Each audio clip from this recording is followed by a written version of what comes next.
Buenas tardes, bienvenidos, gracias por acompañarnos una vez más. En esta ocasión vamos a tratar la webinar que tiene como título Análisis y comentarios al Real Decreto Ley 5/2021 de 12 de marzo, de medidas extraordinarias de apoyo a la solvencia empresarial en respuesta a la pandemia de la COVID-19. En primer lugar, contamos con la ilustre presencia del magistrado del Juzgado Mercantil número 2 de Madrid, cuya ponencia va a versar sobre la ayuda directa a autónomos y empresas del sector de la hostelería, medidas de apoyo público a la solvencia y fondos de recapitalización de empresas afectadas. Don Andrés Sánchez Magro, bienvenido. Hola, ¿qué tal? Buenas tardes, querida Virginia. Un placer también estar con mis compañeros y amigos Enrique Díaz Rebollo y Guillermo Fernández. Y me ha correspondido en suerte en esta webinar que se organiza en tiempos de Semana Santa y que determina que en estos tiempos que en principio deberíamos estar con la penitencia y la pasión, estamos con otro tipo de pasiones. En este caso, las pasiones hosteleras y las pasiones de las dificultades de la hostelería. Claro, hablar de la crisis de la hostelería no deja de ser un elemento de penitencia, de pasión y de prestidigitación. Porque hablar de las ayudas a la hostelería, si uno tiene que remontarse de dónde venimos, dónde estamos y dónde seguramente no estaremos, es todo un ejercicio de voluntarismo.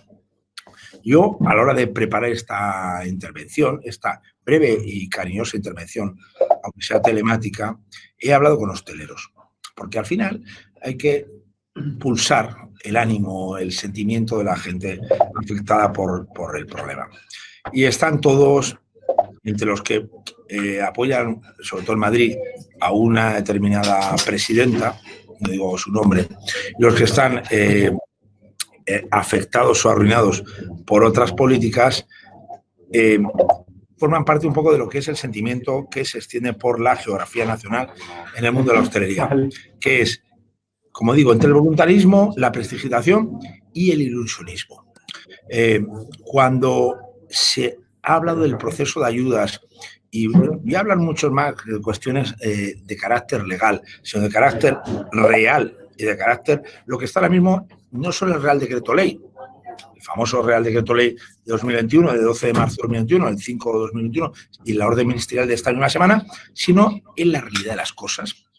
Tengo que contar que la hostelería, quizá el sector más estratégico nacional, y ahí está el famoso anuncio de Estrella Damm, una cervecera que ha dicho que ser hostelero no es simplemente una manera de un medio de vida, sino una manera de buscar salida, sino un medio de tener una generosidad y un mecanismo ante la vida. Y la hostelería, que forma parte del eje vertebral de este país, de este viejo y cansado país por tantos problemas, no está teniendo la respuesta que merece. Porque, antes de nada, ¿cuál es el transparente proceso de ayudas a la hostelería a partir de los fondos europeos? Hay un presidente del gobierno, creo que todavía está ejerciendo su sagrado ministerios de la Moncloa, que dijo que iba a dedicar 200.000 millones de euros al sector empresarial y parte de la hostelería.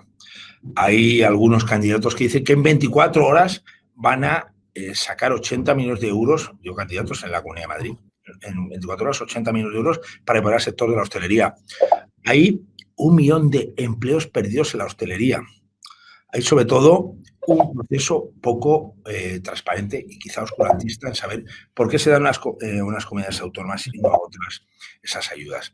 Lo que no hay es una filosofía de entender que la ayuda al sector hostelero no tiene que ver solo con la subvención, sino con la remoción de problemas fiscales, con la necesidad de liberar cargas de carácter salarial, de carácter fiscal hacia esta cuestión. Entonces, partiendo de esto, ¿dónde estamos? Las llamadas ayudas exclusivas para la hostelería parten de, hoy en día, una cifra mágica: 11.000 millones de euros. 11.000 millones de euros. 11.000 millones de euros que van a llegar a este sector por 3 canales. El primero, las ayudas directas. 7.000 millones de euros. El maná. la subvención. Como nos gusta al español medio la subvención. Somos todos unos personajes que nos encanta, que la paga, la ayuda, la subvención, el maná del Estado. Esas ayudas de carácter directo y finalista que se van a dedicar en principio para deudas contraídas por las empresas hosteleras desde marzo de 2020, o sea, cuando se declara el estado de alarma, para el pago de proveedores, suministros, salarios, arrendamientos, cargas financieras, leasing, renting, en fin, todo tipo de cuestiones.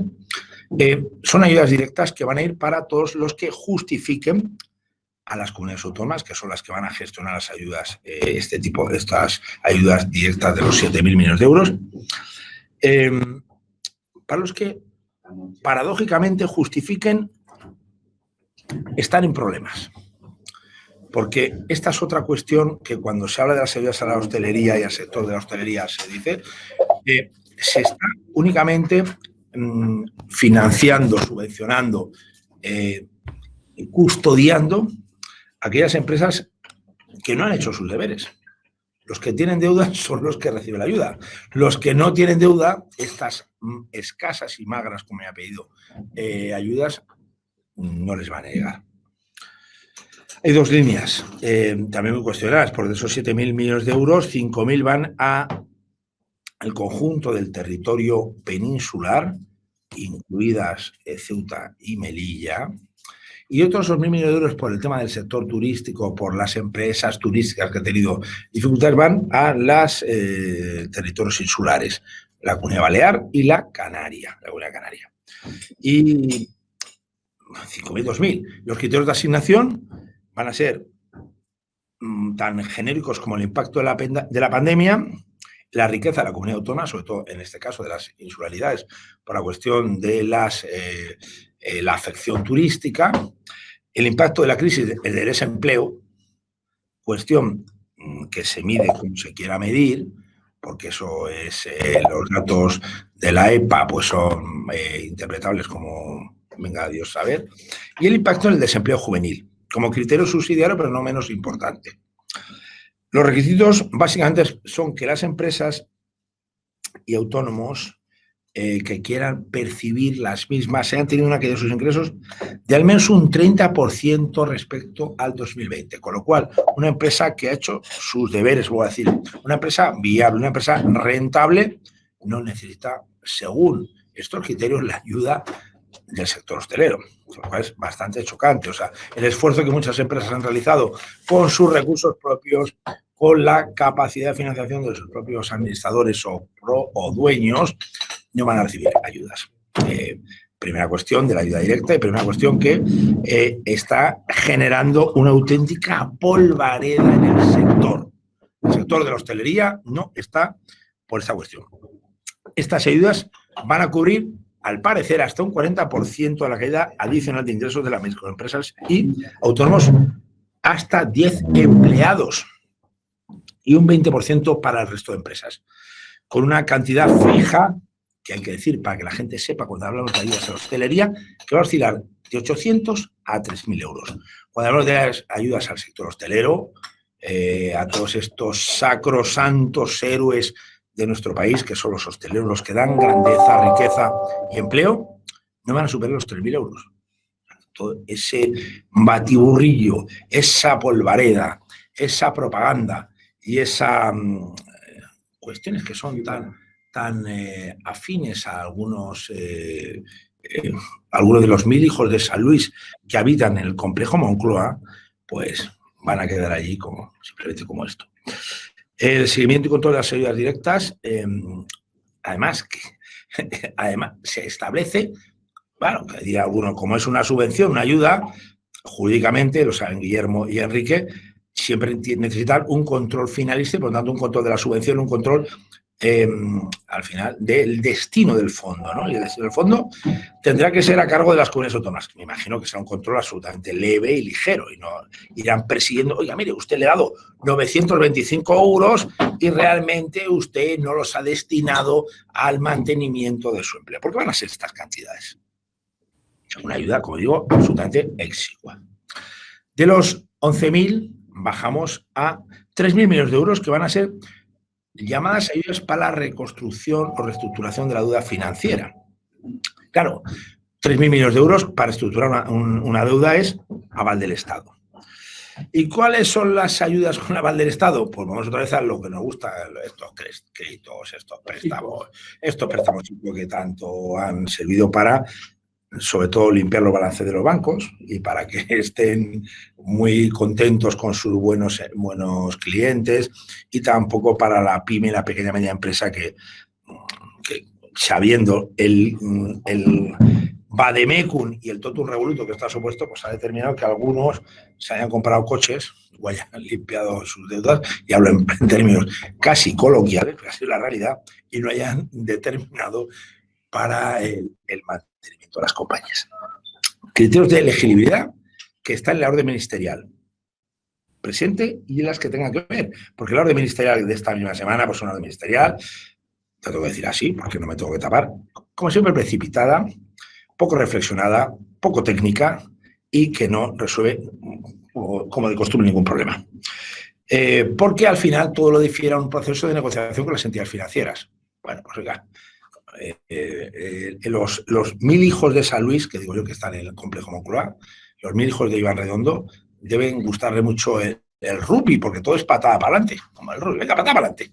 Que las entidades financieras lo hagan, ya veremos cómo se recupera la deuda, ya veremos cómo se recupera la deuda financiera. Y bueno, estas medidas, claro, tenemos los 1.000 hijos de San Luis, de Iván Redondo, también les gustan mucho los códigos de buenas prácticas. Me encantan los códigos de buenas prácticas.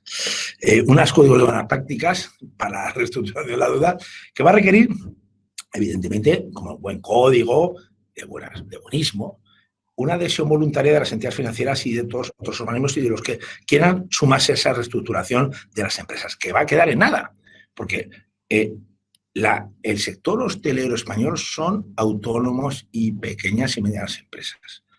¿Qué van a adherirse a estas cuestiones cuando lo que tienen es una póliza de crédito? Cuando lo que tienen es como en su caso, que tengan la propiedad del establecimiento, un préstamo hipotecario. Bueno, problemas puntuales de solvencia que van a estar sin resolver.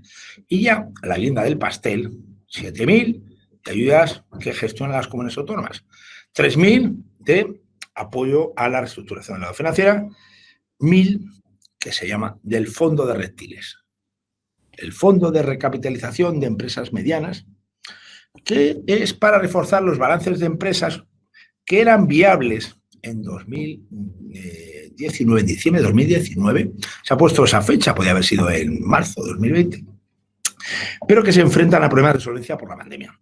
Y este 1.000 millones de euros, hombre, aparece Cofides, que es una empresa con capital público-privado, pero que lo controla evidentemente los 1.000 hijos de San Luis también, que son como los 100.000 hijos que venían al rescate de Fernando VII, y que va a ser este Cofides un conjunto de ayudas que, en forma de instrumentos financieros tipo préstamos ordinarios, participativos, de capital, bueno, y de una manera que yo entiendo que van a ser 1.000 millones para dar,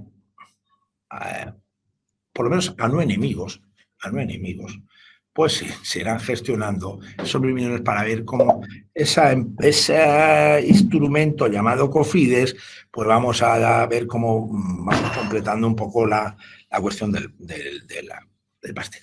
11.000 millones. Bien, esto es la cuestión, que está en el decreto ley. ¿Lo completa o no lo completa? ¿Completa el panorama de ayudas? No, evidentemente, porque las comunidades autónomas pueden asumir y pueden, de sus escasos actuales recursos, dotar más ayudas a la hostelería. Andalucía se ha volcado y ha dicho que va a dar varios millones, hablan de 732 millones de euros propios para hostelería. Como decía, algún candidato a la Comunidad de Madrid dice que va a dar 80 millones en 24 horas. Bueno, las comunidades autónomas van a intentar apoyar a la hostelería. ¿Esto va a completar o va a satisfacer el problema de la misma? Pues evidentemente no. Quizá porque el sector merezca, más que ayudas directas, ayudas de carácter normativo, como siempre, y ayudas de carácter de fomento, ¿no? Me encanta el fomento decimonónico, el fomento al sector económico. con la liberación de trabas administrativas, con la liberación de obstáculos fiscales, con la liberación de cargas de carácter laboral. Pero claro, a lo mejor es pedir absolutamente peras al olmo.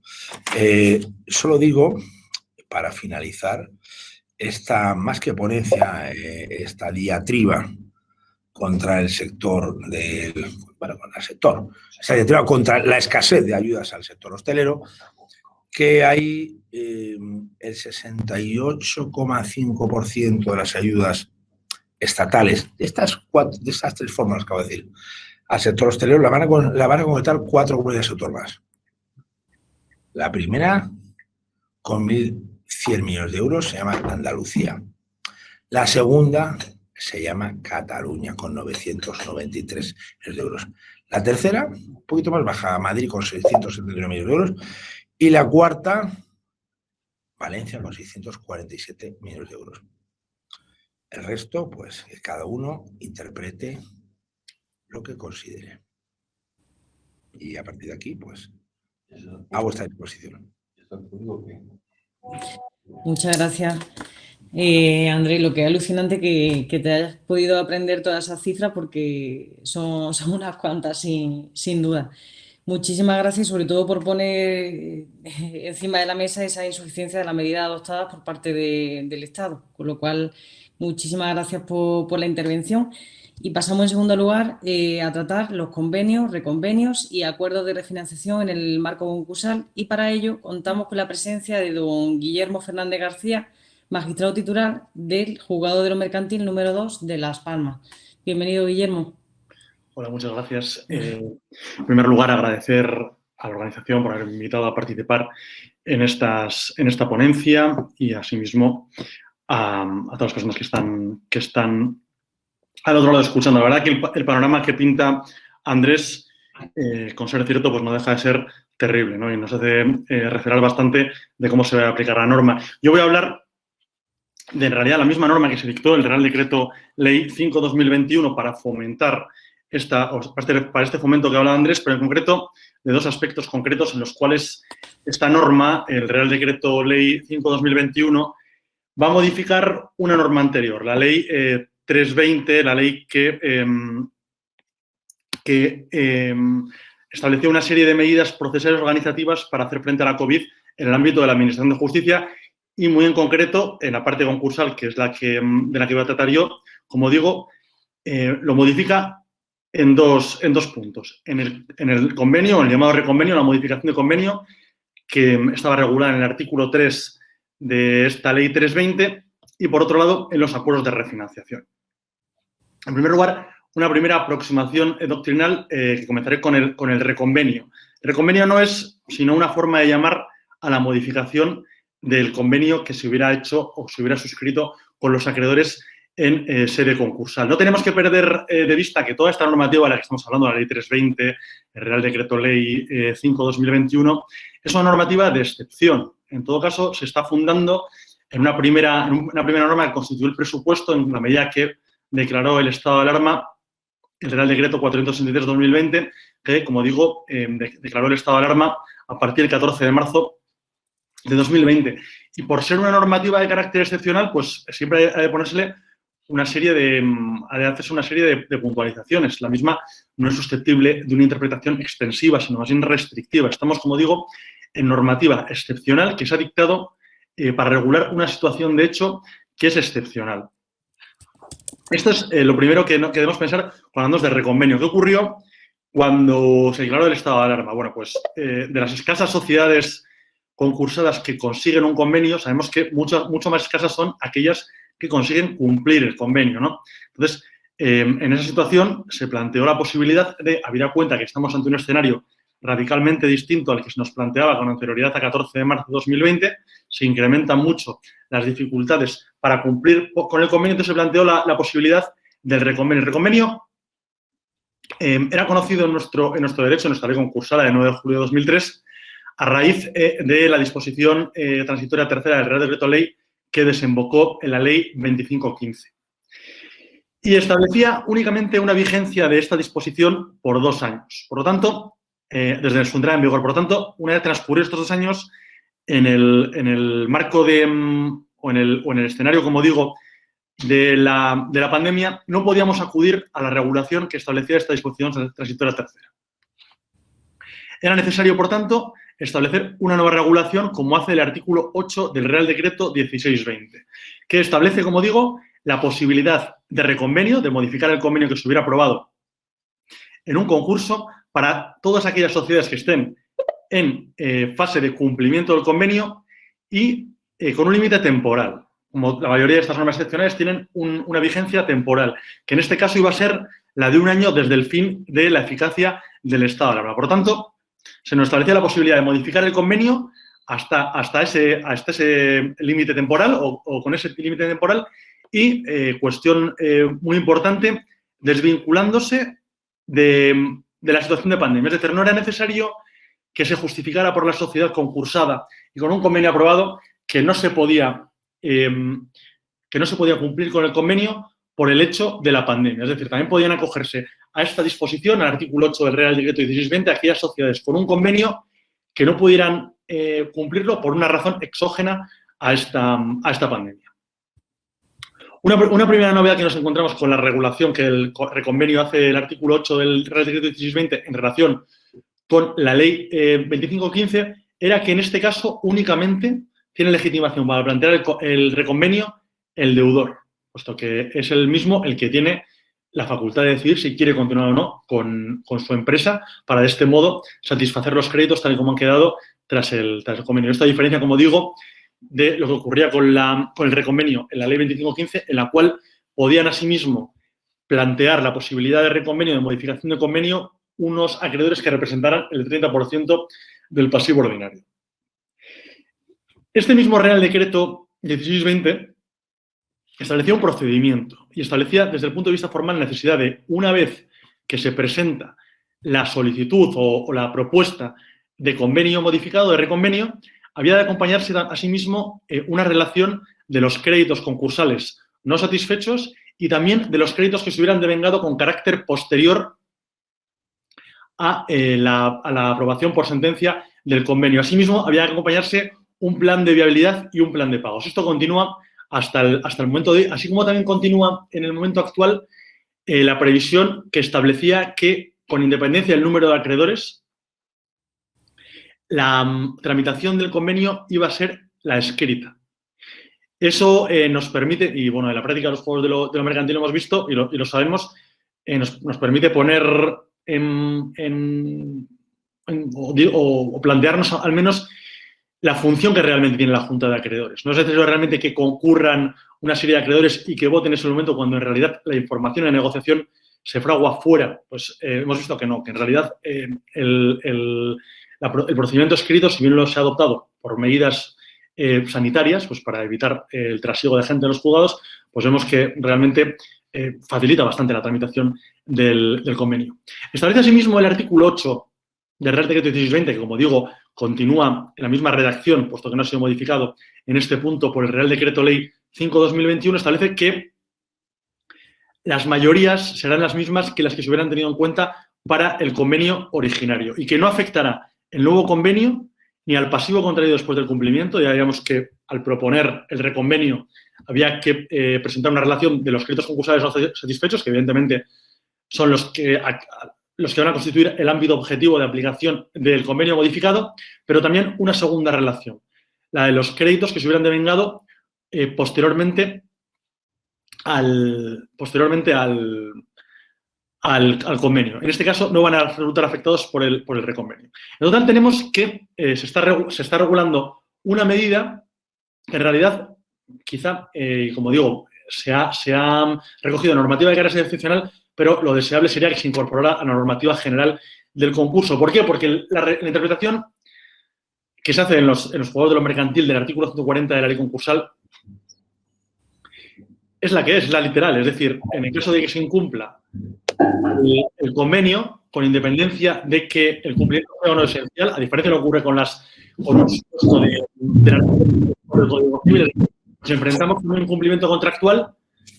Para que opere la resolución, del contrato vía 1124 del Código Civil, se requiere que el cumplimiento sea esencial, que sea de una determinada entidad. Sin embargo, a diferencia de lo que ocurre en el ámbito contractual, sin embargo, en el ámbito concursal, basta cualquier incumplimiento de un convenio, por lo mínimo que sea, para dar al traste con el mismo. Entonces, pues esa rigidez en la aplicación tampoco tenía mucho sentido. Desde luego, pues tiene bastante más sentido eso, que en un determinado momento y siempre con el visto bueno de los acreedores, teniendo en cuenta las mayorías que son tenidas en cuenta en el convenio originario, pues que se pueda modificar sobrevenidamente el convenio para evitar pues entrar en liquidación, ¿no? Y muchas veces pues este escenario es preferible para los acreedores que abrir la liquidación. En todo caso, nos encontramos con un marco que, si bien es vía una legislación excepcional, que nos da una seguridad jurídica para afrontar este reconvenio. Quizá hubiera sido deseable, he leído y coincido, que sin remitirnos a la tramitación ordinaria o general del convenio, se hubieran establecido plazos más breves. Habida cuenta que estamos en una situación excepcional que requiere de una agilidad, pues entiendo yo que podían haberse regulado unos plazos más breves, pues precisamente para eso, para agilizarlo y para dar solución más rápida a los problemas que se plantean. Digo que prácticamente sin ninguna modificación, esta redacción pasó a la Ley 320, concretamente a su artículo 3º. Y ahora sí que nos encontramos, por lo tanto, con el Real Decreto Ley 521 de medidas extraordinarias para fomento o para apoyo a la solvencia empresarial y modifica, como digo, mediante su disposición final séptima, este artículo 3º. Continúa siendo de tramitación preferente. Sabemos que ya la Ley 320 establecía una serie de asuntos a los que había de ser una tramitación preferente dentro del concurso, como eran las medidas cautelares o la venta de unidad productiva o la tramitación del beneficio de exoneración de pasivo insatisfecho, pues el reconvenio o la aprobación del convenio general y la modificación de los convenios continúa siendo de carácter preferente. ¿Qué nos dice ahora o en qué ha modificado el Real Decreto Ley 521 del artículo 3º de la Ley 320? Bien, en línea con la moratoria concursal, en línea con que ya no vence o no queda demorada la obligación de presentar concurso hasta el 13 de marzo, como estaba, sino que ahora es el 31 de diciembre de 2021, nos va a decir, y voy a leer el artículo, hasta 31 de diciembre de 2021 inclusive, el concursado podrá presentar la propuesta de modificación del convenio que se encuentra en periodo de cumplimiento. Es decir, lo mismo que antes, simplemente lo retrasamos a 2021. Existe la posibilidad, o sea, nos da la posibilidad de hacer reconvenio, como hemos visto, en un primer momento era un año desde el fin del estado de alarma. Ahora ya nos dice una fecha concreta, 31 de diciembre de 2021. Y en cuanto a los requisitos formales, continúa lo mismo. Relación de créditos concursales no satisfechos, relación de los créditos que se hubieran devengado con posterioridad a la aprobación del convenio, plan de viabilidad y plan de pagos, tramitación escrita con independencia del número de acreedores. La propuesta de modificación se tramita del mismo modo que el convenio originario y asimismo se mantienen las reglas o los regímenes de mayorías que se establecen con carácter general se establecían para el convenio originario. Por lo tanto, en su párrafo primero, lo único que se modifica o se amplía es la posibilidad hasta 31 de diciembre de 2021 de modificar el convenio. Se mantiene asimismo, como establecía la Ley 320, que el reconvenio no afectará, como es lógico, a los créditos que se hubieran devengado con carácter posterior a la aprobación, es decir, en el periodo de cumplimiento del convenio, y tampoco a los créditos privilegiados, como ocurre en un régimen concursal normal, salvo que ellos mismos, los titulares de créditos privilegiados, pues se adhieran expresamente a esa propuesta de modificación. ¿Y qué ocurre con la solicitud de declaración de incumplimiento del convenio? Pues lo mismo, lo que se va a hacer es retrasar esta fecha. Si bien en este caso vamos a tener dos regímenes distintos en atención al distinto tiempo en que se pueda plantear la solicitud de declaración de incumplimiento del convenio. Y así, el párrafo segundo, y doy lectura, dice: el juez dará traslado al concursado en cuanto a solicitudes de declaración de incumplimiento del convenio se presenten por los acreedores entre 31 de octubre de 2020 y 31 de enero de 2021. Pero no las admitirá a trámite. Entonces, las tenemos ahí congeladas. Y dice, no se las admitirá a trámite hasta 3 meses desde la última fecha. Es decir, entre 31 de octubre y 31 de enero de 2021, 31 de octubre de 2020, se han podido presentar solicitudes de declaración de incumplimiento del convenio, se han tenido congeladas y no se admiten a trámite hasta 3 meses después, es decir, enero, 3 meses, febrero, marzo, abril, finales de abril. Tenemos que, en ese momento, se admiten a trámite, pero con la posibilidad de que por parte del deudor se presente una solicitud de modificación del convenio. Por lo tanto, lo que se está dando es facilidad al deudor para que pueda, en primer lugar, inhibirse de una declaración de incumplimiento de su convenio. Entonces, se le da 3 meses a partir del 31 de 2021 para que pueda, en ese tiempo, renegociar o estudiar al menos la posibilidad de modificar el convenio. Este es el primer régimen, que tenemos, que son las solicitudes presentadas entre 31 de octubre del año pasado y 31 de 2021. En principio, se actúa igual para las solicitadas entre 31 de enero de 2021 y 30 de septiembre de 2021. Es decir, se da traslado de las mismas a los acreedores, no se admiten a trámite y nos dejan 3 meses a partir del 30 de septiembre de 2021, ya se hace coincidir con final de año, fecha en la cual vence de la moratoria concursal y la posibilidad, por lo menos hasta hoy, de modificar el convenio, nos dejan esos 3 meses para que el deudor pueda presentar una solicitud de modificación del convenio. Y establece asimismo la previsión de lo que hubiera ocurrido respecto a aquellas solicitudes de incumplimiento o de declaración de incumplimiento que se hubieran presentado entre 31 de enero de 2021 y la entrada en vigor del Real Decreto 521. Pues en este caso lo que se hace es, de nuevo, se congelan y se da 3 meses a contar desde el 30 de septiembre de 2021 para que se pueda solicitar una modificación de ese convenio. Cuestiones que plantea el reconvenio. Cuestiones fundamentales que se han planteado en la jurisprudencia, en el ámbito forense. En primer lugar, la aplicación es para todos aquellos deudores que estuvieran en tiempo de cumplimiento del convenio. Todos aquellos que estuvieran cumpliendo el convenio con independencia de que sea o no viable, eso ya corresponde fiscalizarlo a través de las adhesiones o del voto correspondiente por los acreedores. Pero cualquiera de los deudores que tuvieran un convenio aprobado, que estuviera en periodo de cumplimiento y, por tanto, no se hubiera declarado anteriormente incumplido y, por lo tanto, nos encontremos en una fase de liquidación, todos esos constituyen el ámbito subjetivo de la norma que estamos estudiando. Perdonen un segundo.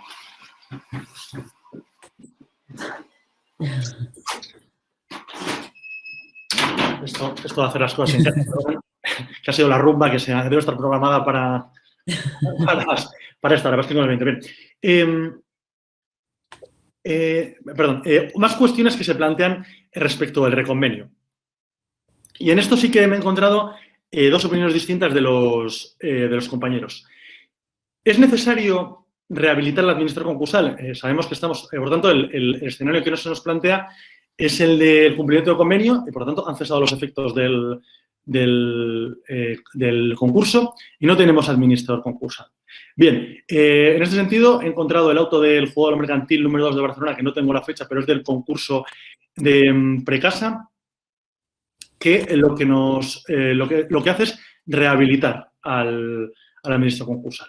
En principio, yo no estoy, no es que me parezca ni mejor ni peor una cosa ni la otra, pero yo entiendo que el argumento que tienen aquellos que rehabilitan al administrador concursal es el del régimen general de la ley concursal. Bien, no dice nada la ley, la ley 320 modificada por el Real Decreto 5/2021. En un seminario que se hizo en el Consejo, la mayoría se inclinó por entender que no había de rehabilitarse al administrador concursal porque no lo dice expresamente la ley. En todo caso, eso no supondrá que no vamos a contar con el escrito de evaluación del convenio. Otra segunda cuestión que se nos plantea, y que esta es más importante, es en relación con la lista de acreedores que se presenta en el reconvenio. En principio, tenemos que, como digo, han cesado los efectos del contrato, el deudor tiene, por lo tanto, íntegras e intactas sus facultades de administración y disposición, sin perjuicio de las limitaciones que se han podido establecer en el convenio, y presenta una solicitud de modificación del convenio y, además, una relación de los créditos concursales pendientes. Una relación que es la que le entiende, es decir, aquellos que constaban en el convenio y con deducción de los créditos que se hayan satisfecho posteriormente y en periodo de cumplimiento. Bien, hasta aquí ningún problema. ¿Cuál es la cuestión que se suscita? Que es posible que los acreedores no estén conformes con esa lista. En principio, no tenemos un trámite específico, no tenemos un régimen de recursos, tenemos una norma que era la que he dicho, la disposición transitoria tercera de la ley 2515, pero que no es aplicable por ser una norma temporal, no es aplicable por analogía por disposición del artículo 4.2 del Código Civil, y por lo tanto nos encontramos sin un régimen al que agarrarnos. Lo que sí sabemos seguro es, por principio general del derecho, no se puede dejar a nadie en indefensión, lo dice también el artículo 1.2 de la Constitución. Por lo tanto, no podemos carecería de toda lógica, hacer que la relación que sea presentada por el deudor no pudiera atacarse por los acreedores. Entonces, tenemos que arbitrar un trámite de audiencia. ¿Cuál es la solución a la que se llegó en el seminario de análisis de la normativa del COVID que organizó el Consejo? En el mismo tiempo de 2 meses, el mismo periodo de 2 meses que tienen los acreedores para o bien sumarse vía adhesión a la solicitud de modificación de convenio o bien oponerse y rechazarla, por tanto, pueden los acreedores impugnar esa relación de créditos que ha sido presentada por el deudor.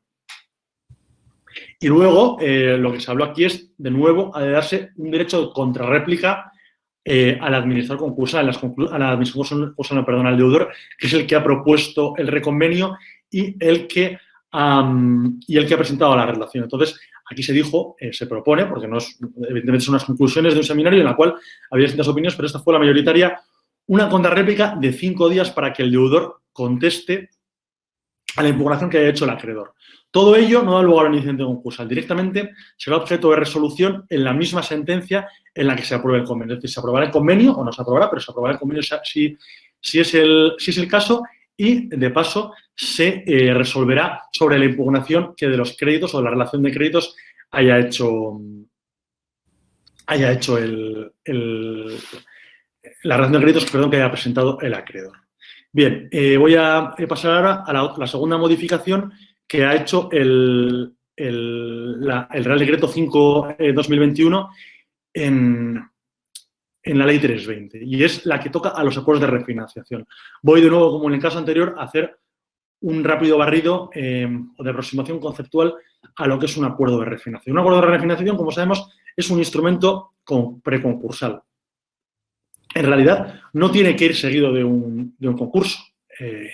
De hecho, la finalidad del acuerdo de refinanciación es evitar el concurso, pero está indisolublemente unido al mismo, puesto que muchas de sus disposiciones se refieren a un ulterior concurso que se diera en el caso de que la refinanciación no fuera suficiente para que la empresa pudiera continuar con el ejercicio de su actividad profesional o empresarial. Por lo tanto, nos encontramos con un deudor que está en una situación de insolvencia actual o inminente, puesto que si tienes que refinanciar es porque las cosas no te van bien del todo, y que al que se le ofrece en el libro segundo del texto refundido del concursal una posibilidad, que es la de refinanciar sus créditos o sus deudas, en este caso, con el fin de salvar o de superar esta situación de necesidad.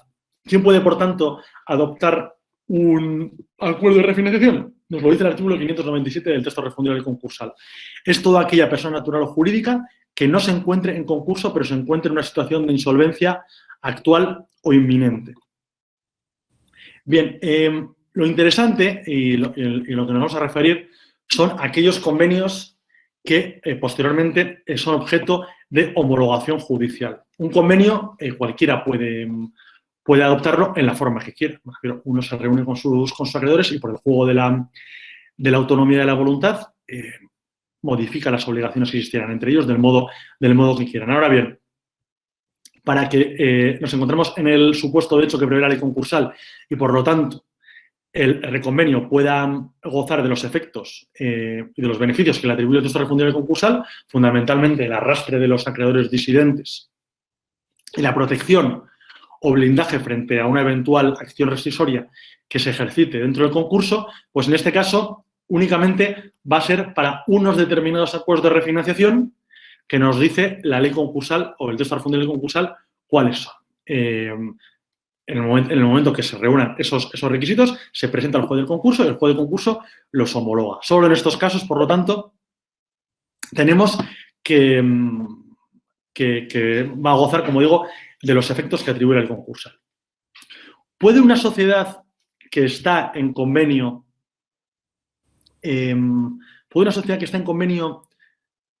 suscribir un acuerdo de refinanciación? Bien, con carácter previo al texto refundido del concursal, no estaba resuelta la cuestión. Yo he encontrado un auto, Juzgado Mercantil número de Barcelona, de 17 de septiembre de 2014, que lo admitió, muy dudoso, pero bueno, el caso es que lo admitió. Actualmente no, porque el artículo 578 nos dice, claro, la ley dice aquel deudor que no hubiera sido declarado en concurso.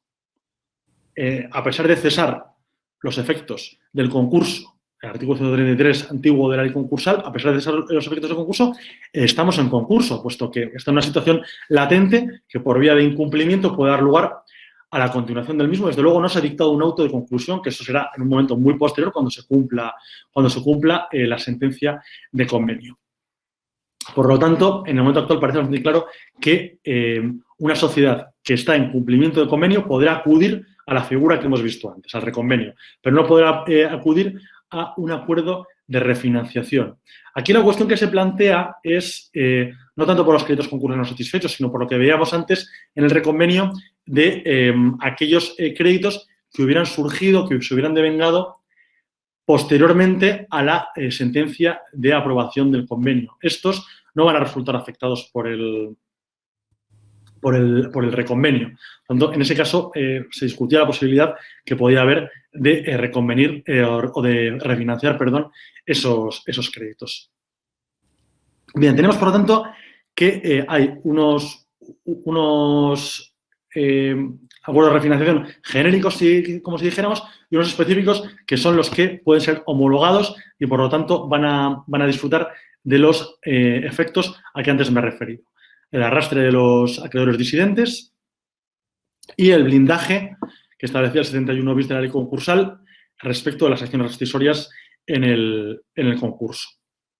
¿Cuáles son los requisitos? Y esto sí que voy a ir... Bueno, el contenido del acuerdo de refinanciación puede ser muy variado. Pueden ser quitas, pueden ser esperas, puede ser conversión de los créditos en créditos participativos, en acciones o participaciones de la sociedad concursada. ¿Cuáles son los requisitos que vamos a tener para los acuerdos de refinanciación? Los requisitos van a ser de carácter, primero, formal, como son que conste en un instrumento público. También lo será que hayan sido aprobados o aceptados por el 51% de los acreedores financieros.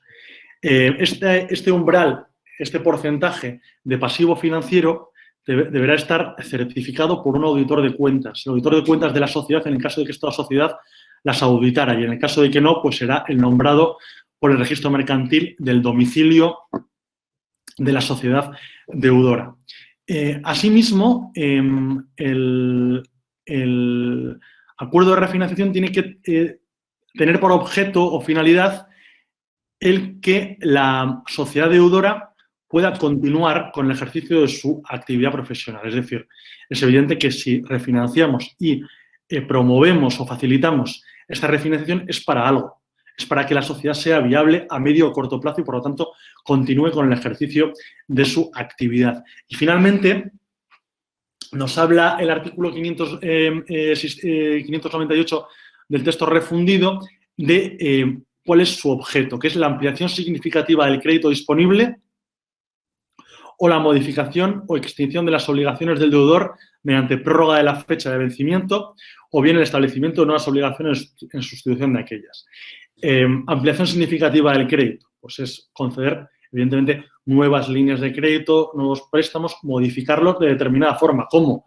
Ampliando el plazo en el cual se puede devolver ese dinero o bien estableciendo pues, unas obligaciones distintas, unas garantías distintas o unas obligaciones distintas, como he dicho antes, modificándolas vía quitas o vía esperas. Voy a intentar ir rápido con esto porque tampoco tengo mucho tiempo. Simplemente decir, en cuanto se refiere al régimen de aprobación del convenio, que en primer lugar se presenta en el juzgado de lo mercantil. El juzgado de lo mercantil es concretamente aquel que fuera competente para conocer del concurso de la sociedad deudora. Evidentemente, únicamente puede establecerse desde el punto de vista territorial. Ese acuerdo de refinanciación entrará a reparto en el decanato del partido judicial de que se trata y lo turnará al juzgado de lo mercantil que corresponda. Pero bueno, sabemos que, competente territorialmente, habrá, por lo tanto, que acudir a los criterios generales de atribución de competencia del concurso, el centro de intereses principales, el lugar donde sea reconocible externamente para terceros el ejercicio de la actividad profesional o empresarial de la sociedad deudora. Como digo, se admite a trámite mediante una providencia y 15 días después se aprueba mediante auto y pueden establecer o hacer las observaciones correspondientes. Se pueden hacer las observaciones correspondientes en los 15 días por parte de los acreedores.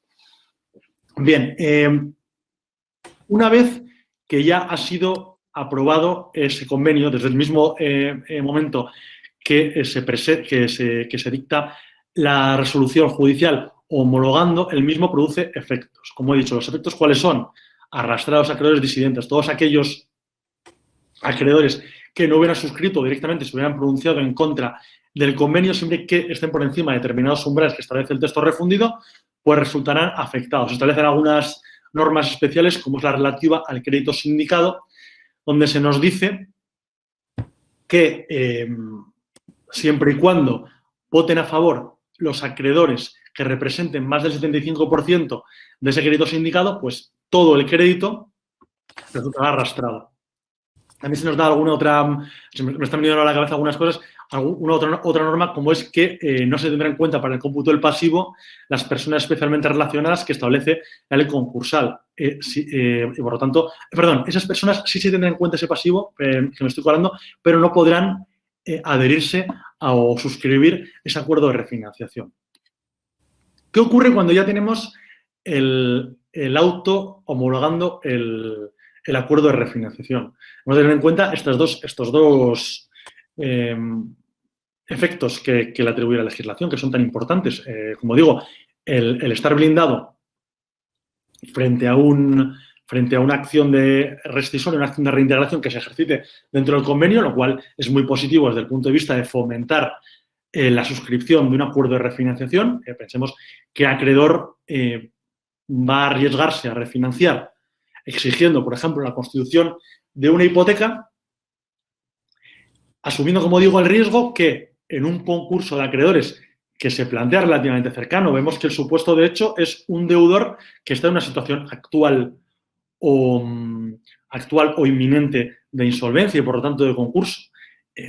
Por lo tanto, la sombra del concurso está ahí. Yo refinancio en la esperanza, como dice el número del artículo 598 del texto refundido, de que continúe la actividad a corto o medio plazo. Pero puede ocurrir que eso no pase. Y medio plazo son 2 años y sabemos que 2 años es el periodo de sospecha que contempla la ley concursal para las acciones de reintegración. ¿Qué acreedor, como digo, va a arriesgarse a refinanciar ampliando su crédito y, por lo tanto, su eventual crédito concursal, exigiendo una hipoteca cuando sabe que ese acto de constitución de hipoteca puede verse posteriormente revocado por una acción de reintegración en el concurso? Pues ninguno. Por eso es muy importante este efecto de blindaje que tiene el acuerdo de refinanciación homologado respecto de las acciones rescisorias. El segundo efecto, el de arrastre de los acreedores disidentes, pues con carácter posterior se van a establecer únicamente 2 causas de impugnación de ese acuerdo de refinanciación homologado. La primera es obvia, es el cómputo o que no se han alcanzado, mejor dicho, los umbrales de mayoría que prevé el texto refundido. Se nos exige el 51% sin perjuicio de que haya umbrales superiores en aquellos casos en los cuales se quiera arrastrar a acreedores con garantías. Y es perfectamente posible, de hecho ocurre en el día a día, que el acreedor que se ve arrastrado un disidente, por ejemplo, dentro del pool bancario, entienda que no se ha alcanzado ese umbral, no se ha alcanzado el 51%. ¿Por qué? Mismamente por la calificación del crédito. Es muy habitual, por lo menos en las impugnaciones de refinanciación de las que yo he conocido, que el acreedor disidente que impugna no esté conforme con que un determinado crédito sea financiero y diga, no, es que ese crédito no debía haberse computado, ha suscrito o se ha sumado o se ha adherido al acuerdo de refinanciación, pero no debía computarse para llegar al 51%. ¿Qué es lo que nos dice la ley respecto al crédito financiero? Nos da un concepto bastante vago. Y es que nos dice que crédito financiero es aquel que dé lugar un endeudamiento financiero. Bien, consulta de 2015, creo que es 9 de 2015, al ICAC, también habla de este crédito financiero, de esta deuda financiera, en un término bastante amplio. Dice que la financiación en sentido amplio, en el sentido de dotar de fondos a la sociedad para que continúe con su actividad. Entonces, es decir, financiero es todo lo que nos ocurre que es financiero. Desde luego, lo que hace el texto refundido es excluir de la posibilidad de que sean créditos financieros a los créditos comerciales, a los créditos públicos y a los créditos de los trabajadores. Por lo tanto, la primera causa de impugnación es que no se esté conforme con el cómputo de las mayorías, tanto porque no se está conforme con el crédito financiero o directamente porque se entiende que no llega a ese 51% y está mal computado. Segunda causa de impugnación, el sacrificio desproporcionado. La propia ley nos dice que ha de entenderse por sacrificio desproporcionado sin perjuicio de que, como es un concepto de carácter genérico, un concepto jurídico genérico, pues hay otros supuestos que pueden integrarlo. Pero, desde luego, nos dice el texto refundido que o constituye sacrificio desproporcionado por un acreedor el hecho de que ese acreedor sea tratado de forma distinta a otros acreedores idénticos. Es decir, dos acreedores de un mismo tipo de pasivo, un pasivo financiero de carácter ordinario, a uno se le impone una quita mayor y a uno menor. ¿Por qué? Porque sí. Y además tú, que eres casualmente al que se te impone una quita mayor, eres arrastrado, no has suscrito. Pues en ese caso nos encontramos ante un supuesto que además contempla expresamente la ley de sacrificio desproporcionado. Otro supuesto que ha sido desarrollado doctrinal y jurisprudencialmente de sacrificio desproporcionado es el relativo a la cuota de liquidación. Es decir, la cuota de liquidación constituye un mínimo que ha de tenerse en cuenta para la posibilidad de quita respecto al crédito. Voy a intentar explicarme porque me he liado un poco. Si yo tengo un crédito de 5 millones de euros y proyecto un escenario de liquidación concursal y estimo que, siendo un crédito con un determinado privilegio general y tal, voy a quedar satisfecho en 1 millón de euros. Ese 1 millón de euros constituirá un límite mínimo que no puede ser traspasado e infringido por el acuerdo de refinanciación. Es decir, no podrá establecérseme una quita del 90%, que consistiría, por lo tanto, que me queda un 10%, que es medio millón de euros. No, oiga, yo no voy a refinanciar para evitar el concurso cuando resulta que el concurso es más interesante para mí que el acuerdo de refinanciación. En este caso nos encontramos, por lo tanto, con otro supuesto de impugnación. Y ahora sí, para terminar, voy a hablar específicamente de los acuerdos de refinanciación, cómo queda el artículo 5 de la Ley 320 tras la modificación que del mismo hace la disposición final séptima del Real Decreto Ley 521. Si decimos que el Real Decreto Ley 521 es el que ha llevado la moratoria concursal, ha llevado la posibilidad de reconvenio hasta 31 de diciembre de 2021, pues del mismo modo va a operar en relación con los acuerdos de refinanciación. Y así el artículo 5 de la Ley 320 va a quedar ahora redactado del modo que sigue, y mientras lo comento, pues mientras lo leo, mejor dicho, voy comentándolo. Hasta 31 de diciembre de 2021 inclusive, el deudor que hubiera homologado un acuerdo de refinanciación podrá modificar el acuerdo que tuviera en vigor o alcanzar otro nuevo, aunque no haya transcurrido un año de la anterior homologación, luego dispuesto del artículo 117 del texto refundido. Aquí ya por de pronto está derogando la norma del artículo 117 del texto refundido del concursal, que nos dice que no se puede solicitar un acuerdo de refinanciación en el plazo de un año desde que anteriormente se hubiera presentado la solicitud de homologación de otro. Ese es el dies a quo que hay que tenerse en cuenta para el cómputo de este plazo de un año. Es decir, desde que yo solicito la homologación de un acuerdo de refinanciación, tiene que transcurrir en un escenario normal, no de pandemia, un año para que yo pueda presentar un acuerdo de refinanciación o una modificación. Hay que tener en cuenta esto, ¿eh? El artículo 5 nos está hablando de dos supuestos, de modificar el acuerdo de refinanciación anterior o bien de presentar uno nuevo. Y luego iré con las consecuencias que tiene esta diferenciación, que son trascendentes. En segundo lugar, los párrafos segundo y tercero nos hacen algo parecido a lo que hace el reconvenio en el artículo 3 para la declaración de incumplimiento de reconvenio. Y es que cuando se solicite la declaración de incumplimiento del acuerdo de refinanciación entre los días 31 de octubre de 2020 a 31 de enero de 2021, lo que se hace es dar traslado y no admitirlo. Y aquí, en este caso, en lugar de 3 meses que teníamos, recordamos, el reconvenio, se suspendía hasta 31 de septiembre de 2021 y el deudor tenía 3 meses para solicitar el reconvenio. En este caso nos da un mes. ¿Por qué? Porque nos da un mes no para presentar o para solicitar la homologación del acuerdo de refinanciación, sino que nos da un mes para hacer una comunicación equivalente a la del 530 del texto refundido, es decir, artículo 5 bis, para comunicar al juzgado que estamos en negociaciones o que pretendemos iniciar negociaciones para modificar o para un nuevo acuerdo de refinanciación.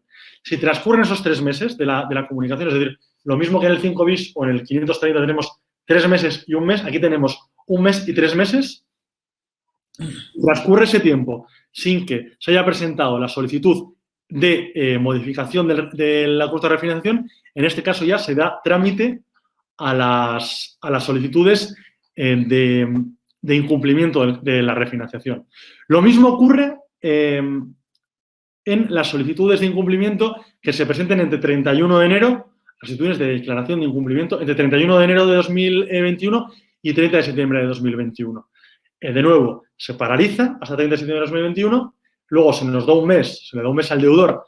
¿Para qué? No para que presente el acuerdo de refinanciación, sino para que haga una declaración o una comunicación equivalente a la del artículo 530 del texto refundido, y en el caso de que transcurran esos 3 meses y no haya presentado ese acuerdo de refinanciación, pues tenemos que se dará trámite a la solicitud de declaración de incumplimiento.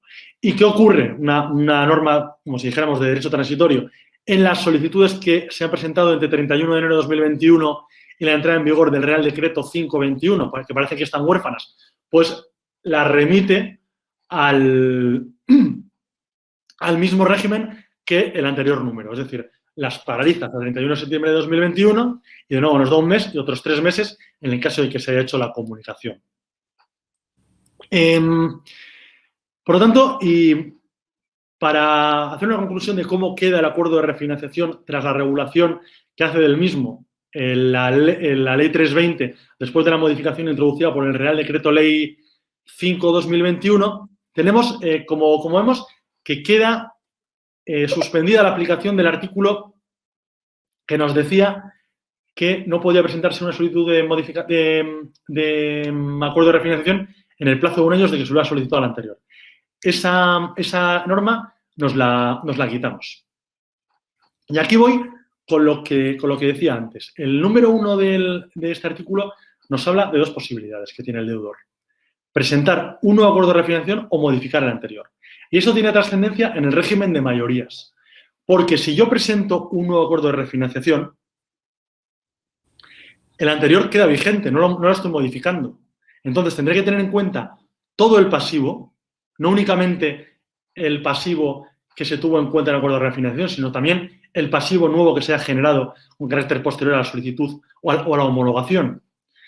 Y además, en cuanto al régimen de mayoría, además de ese pasivo nuevo, respecto del pasivo viejo, tenemos que tener en cuenta los efectos que haya producido el anterior acuerdo de refinanciación. Si ha habido una quita, ese acreedor acudirá al nuevo acuerdo de refinanciación con su derecho de crédito como haya quedado después de la quita. No sé si me entiende. O sea, tenemos un acuerdo de refinanciación. El anterior permanece vigente. Entonces, los efectos siguen, como digo, en vigor y, por tanto, si ha habido quitas o esperas, yo acreedor acudo al segundo acuerdo de refinanciación tal y como mi derecho quedó tras la modificación que él mismo hizo del acuerdo de refinanciación. Y además concurro con el nuevo pasivo, con el pasivo que se generó entre el primer y segundo acuerdo de refinanciación. Claro, esta situación es distinta en el caso de una modificación, porque en el caso de una modificación, el anterior acuerdo de refinanciación no está incólume, sino que va a quedar afectado por este segundo acuerdo de refinanciación, que es una modificación. Entonces, en la medida que es una modificación, únicamente su objeto va a estar constituido por el mismo que constituyó el primer acuerdo de refinanciación. Aquí no va a concurrir el nuevo pasivo generado. Únicamente los mismos titulares de créditos, los mismos créditos que titulen los que concurren al primer acuerdo de refinanciación. Y además, esos acreedores afectados por el primer acuerdo de refinanciación van a quedar afectados, pero en la medida que contemple el segundo acuerdo de refinanciación. Porque, como digo, el primer acuerdo de refinanciación no va a quedar incólume, como sí ocurría en el caso de un nuevo acuerdo de refinanciación, sino que va a ser modificado. Por lo tanto, se nos están dando, sé que es un poco lioso y espero haberlo explicado con cierta claridad. En todo caso, tiene que quedarnos claros que este artículo, el artículo 5, ahora nos va a dar dos posibilidades. Modificar el acuerdo de refinanciación anterior o bien establecer un acuerdo de refinanciación nuevo y, por lo tanto, dejar con efecto el anterior. Y hasta aquí mi exposición y espero que haya sido claro porque soy consciente que son algunos puntos que ofrecen cierta dificultad. Muchísimas gracias, don Guillermo. Lo que sí es cierto que normalmente tenemos un turno de preguntas que se suele hacer al final, pero hay bastantes preguntas que van dirigidas directamente para Pues usted. a ver si no son difíciles. Sí, no. Si le parece bien, le voy planteando al menos así por encima y la vamos contestando. A ver, pregunta Abraham García que si cabría en el reconvenio plantear la venta de activos de la concursada mediante empresas especializadas, habilitando para ello un plazo determinado y con el producto de la venta satisfacer el pago total o parcial de los créditos pendientes. Bien, como he dicho, en el reconvenio caben las mismas posibilidades que en el convenio, porque el régimen es el mismo, régimen de mayorías y tramitación. Por lo tanto, las posibilidades que nos ofrece son las mismas. Mientras no sea condicionado, se establecen quietas y esperas y el resto de posibilidades que tenemos en el convenio. No hay ninguna modificación en relación con el convenio originario. Vale, perfecto. Hay otra pregunta que la realiza Amalio Miralles y pregunta expresamente, en un reconvenio, si vota a favor un acreedor privilegiado general, concretamente el instante del concurso necesario, artículo 180.7 del texto refundido de la ley concursal, que tiene un importe que supera el umbral de la mayoría, ¿arrastraría al resto del privilegio general, por ejemplo, la agencia tributaria, o no lo arrastraría por ser acreedores con privilegio general, pero de distinta clase? La respuesta es la misma. Todas esas cuestiones que se plantean, el régimen es el mismo que el del convenio general. Entonces, si se cumplen los requisitos establecidos con carácter general en el texto refundido, quedaría arrastrado. Perfecto. Y una de las últimas preguntas que viene a hacer Isiar Ventura Vidal dice que aprobado un acuerdo de refinanciación, ¿cómo quedan las fianzas respecto a un acreedor disidente al que arrastra el acuerdo de refinanciación? El convenio respecto a la deudora principal es extensible también al disidente, pero ¿qué pasa con los fiadores de la deudora principal? ¿El disidente podría interponer demanda contra los fiadores? Pues si quieres me la rebotas por escrito porque no sé si lo he entendido muy bien y la contesto al final de la charla, si te parece. Sin problema.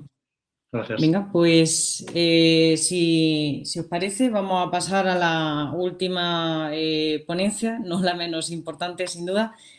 Para ello contamos con la estimable presencia de don Enrique Díaz Reborio, letrado de la Administración de Justicia en excedencia y director del Departamento Concursal Hipotecario de IAG. Y va a tratar temas tan relevantes como la moratoria concursal y la modificación del artículo 10 de la Ley 3/2020 de 18 de septiembre. Adelante, Enrique. Bienvenido. Muchas gracias, Virginia.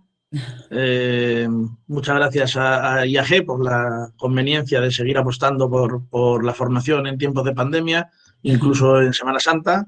Y muchas gracias a Guillermo y Andrés por acompañarnos y por ilustrarnos hoy. Debo decir que, bueno, me has dado paso a mí, pero quedaban ahí 3 o 4 preguntas bastante interesantes para Guillermo, que joder, tampoco quiero que se sienta el hombre como si le estuviésemos haciendo un examen, ¿no?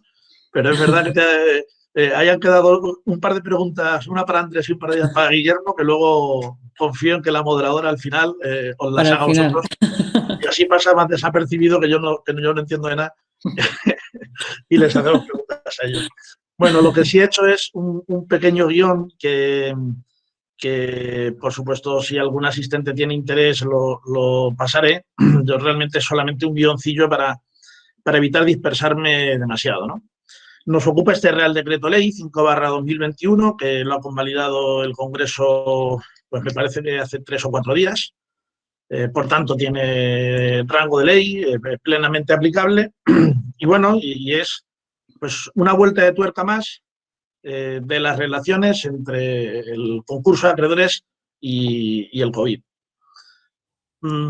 He preparado, respecto del índice del Real Decreto Ley, he separado 3 bloques, ¿no? El primero es la exposición de motivos. Realmente, como todo el mundo sabe, una exposición de motivos pues no es derecho directamente aplicable, pero bueno, pues si seguimos el artículo 3 del Código Civil y tenemos que buscar cuál es la intención del legislador muchas veces en aquellos artículos cuya redacción puede no ser clara, bueno, pues podemos encontrar en la exposición de motivos. Lo cierto es que cuando te lees la exposición de motivos del Real Decreto Ley 5/2021, te quedas tranquilo, dices, joder, por fin. O sea, han dado con la clave, han encontrado el problema y nos traen la solución.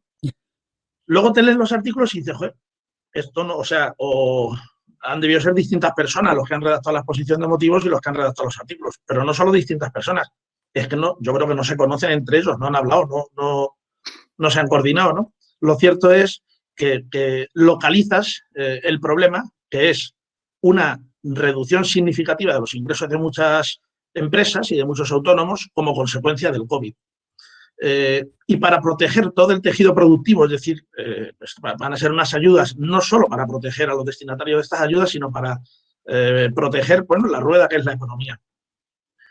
Esto es interesante porque en la parte de las ayudas que nos ha expuesto Andrés, vamos a ver cómo para recibir estas ayudas, para recibir muchas de estas ayudas, tanto las ayudas directas, la línea COVID de ayuda directa a autónomos, la financiación avalada, sí se exige viabilidad empresarial. Sin embargo, para que se aplique todo lo que nos está explicando Guillermo y lo que voy a explicar yo ahora de la moratoria, no hay ningún requisito adicional. En el derecho británico sí se ha exigido un requisito. Vamos a ver. Aquí hay muchas empresas solventes, con una actividad solvente, y que les ha llegado una pandemia y que temporalmente, como consecuencia de esta pandemia, están resultando insolventes. No es que estén resultando insolventes, están dando unos resultados inferiores y necesitan estas ayudas. Esto es razonable. Sin embargo, hay otras empresas que el motivo de su insolvencia no es el COVID.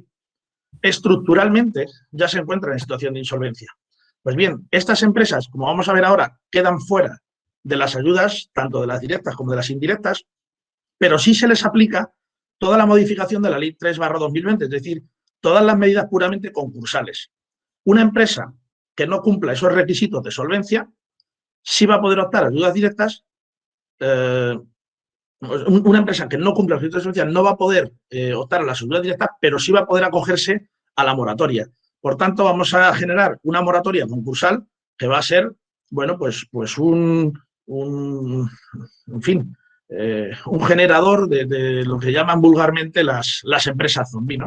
Tanto de la moratoria como de las posibilidades de convenio y de acuerdos de refinanciación que nos ha explicado Guillermo, como de los supuestos ya de concurso declarado. Respecto de las ayudas, ya lo ha explicado Andrés, bueno, no voy a entretener, son unas medidas de carácter finalista que se intentan aplicar a satisfacer la deuda y a pagar a los proveedores. Se establecen, como digo, una serie de requisitos. No todas las empresas. Primero tienen que tener un descenso en el volumen de operaciones que se va a computar por los resultados del IVA de al menos un 30% entre los resultados del ejercicio 2020 y los resultados del ejercicio 2019. Todavía no se han empezado a dar estas ayudas. Estas ayudas ahora tienen que llegar el dinero de Europa a España, de España a las comunidades autónomas y después se repartirá. Y sin embargo, sí se dice que el saldo que no se haya ejecutado o al menos comprometido antes del 31 de diciembre habrá de reintegrarse, con lo cual se supone que este dinero Se supone que se va a dar ya. Pero se va a dar a empresas que mantengan su actividad como mínimo hasta junio de 2022.